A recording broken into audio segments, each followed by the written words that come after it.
And Young Buzz, welcome back to your favorite K-pop corner where we dive deeper than just headlines. We talk, we analyze, and we keep it real. And today we're kicking things off with something that's got the entire internet buzzing, BLACKPINK's long-awaited comeback single, Jump. Now, when I say the reactions are intense, I mean really intense. This isn't just about whether you liked the song or not. This is a full-blown debate on artistry, evolution, and whether BLACKPINK is pushing boundaries or stuck in a loop. So let's get into it. After nearly 2 years and 10 months, BLACKPINK finally dropped their new group single Jump, and immediately fans swarmed to stream it, trend hashtags, and of course, discuss it. But things took a sharp turn when a viral review from The Coup exploded with over 35,000 views and 500 comments, basically calling the track uninspired and even outdated. Yikes. Let me read you part of what they said. Despite the long break, their core formula remains unchanged. The typical structure of a rising build-up and drop that we've seen countless times reappears once again, flashy beats and excessive sound layers. The review goes on to say that even though they tried to mix things up with a techno influence and a Western film-inspired intro, it just didn't mesh. Instead of sounding experimental, the reviewer says it felt awkward, even uncomfortable. And here's the kicker. They say BLACKPINK is marching in circles. That's a heavy accusation, especially when it comes to a group with this much influence. Now, let me be honest with you guys. When I first listened to Jump, I had mixed feelings. The production is huge, like it hits you in the face. The visuals, the energy, the presence, it's all there. But by the second chorus, I started to feel that deja vu. Like, wait, haven't we been here before? Don't get me wrong, BLACKPINK does signature sound better than anyone. That explosive chorus, the switch-ups, the chanty post-chorus lines, it's what built their empire. But the question is, at what point does signature become stale? And that's exactly where this review hit a nerve with a lot of people. Because on one side, you have Blinks defending the group like their lives depend on it. This is BLACKPINK's sound. Why change something that works?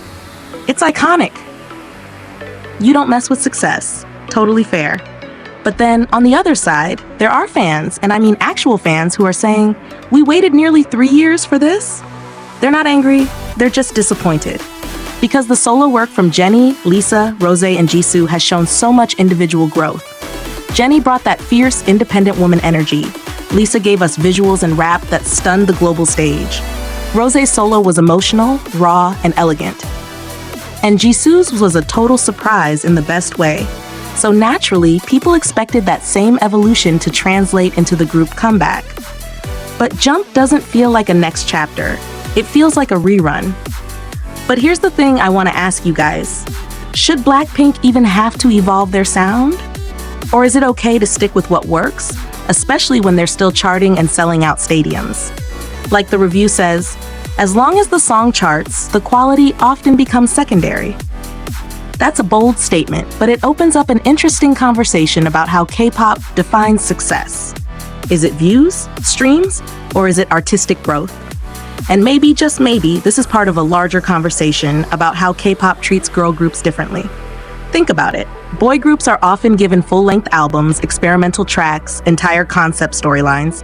But girl groups? They're expected to serve visuals, chart-friendly hooks, and be digestible in 3 minutes or less. So, could BLACKPINK's stagnation be more of a systemic problem than just a creative one? Something to think about. Anyway, this has been the most split I've seen a fandom in a while. Some are calling the review harsh, but accurate. Others are accusing it of being just another piece of elitist nitpicking. Personally, I think both views have merit. The production of Jump is definitely overwhelming at times.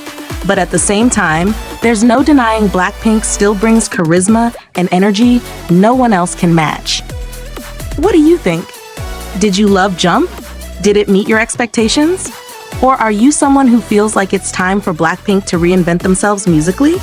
Drop your thoughts in the comments. I want to see what the community really thinks about this one. This is the kind of discussion that keeps K-pop exciting. And speaking of exciting, let's shift to something that's honestly not just shocking, but deeply concerning. BLACKPINK is currently facing a wave of hacking incidents that are directly impacting their comeback with Jump. This isn't just minor glitches or accidental errors. This is coordinated tampering that's affecting how their music is displayed, credited, and even ranked on major streaming platforms. Now listen, hacking in K-pop isn't exactly new. We've seen social media accounts get hit before. But what's happening to BLACKPINK right now goes way beyond that. We're talking about music platforms like Spotify, Apple Music, even Shazam. Platforms that determine visibility, chart placement, and streaming revenue. Here's what went down. At first, things looked like minor tech issues. But soon enough, fans started noticing BLACKPINK's official profiles being visibly tampered with. On Spotify, their profile picture was changed to an image of another girl group, Kiss of Life, taken from a live stream that had previously sparked controversy. That alone would have been weird enough, but it didn't stop there.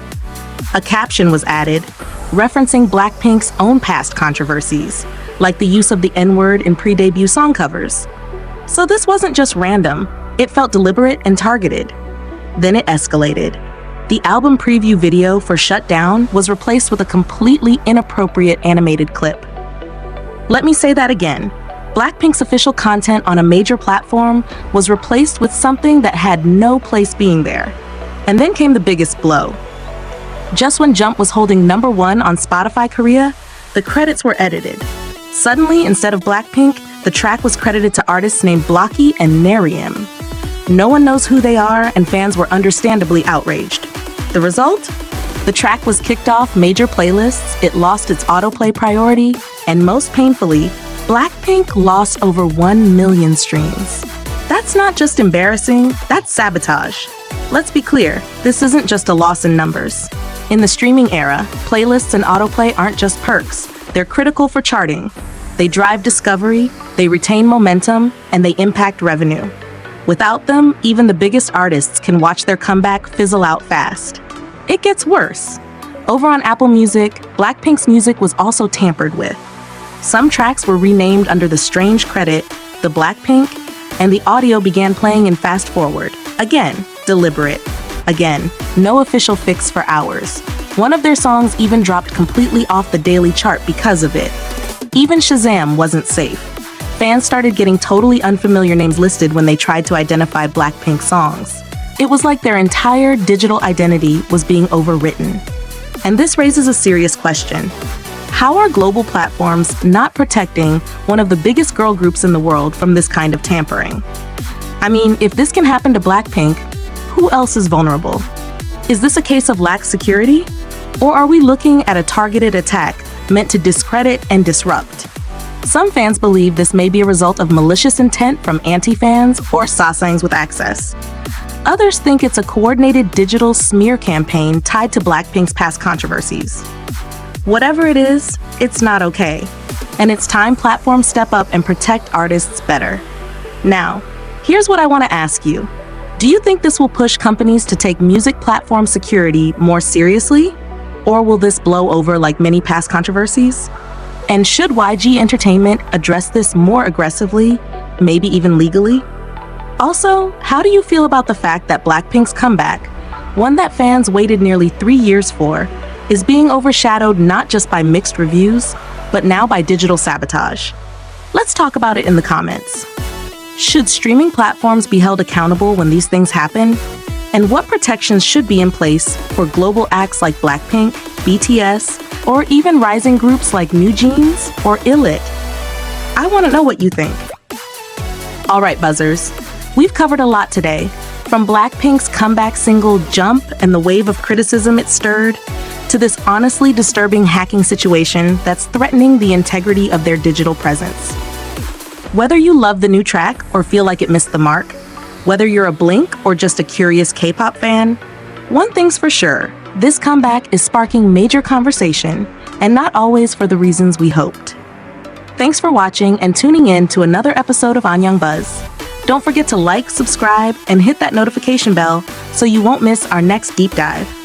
Until next time, stay sharp, stay curious, and of course, stay buzzing. Anyang Buzz.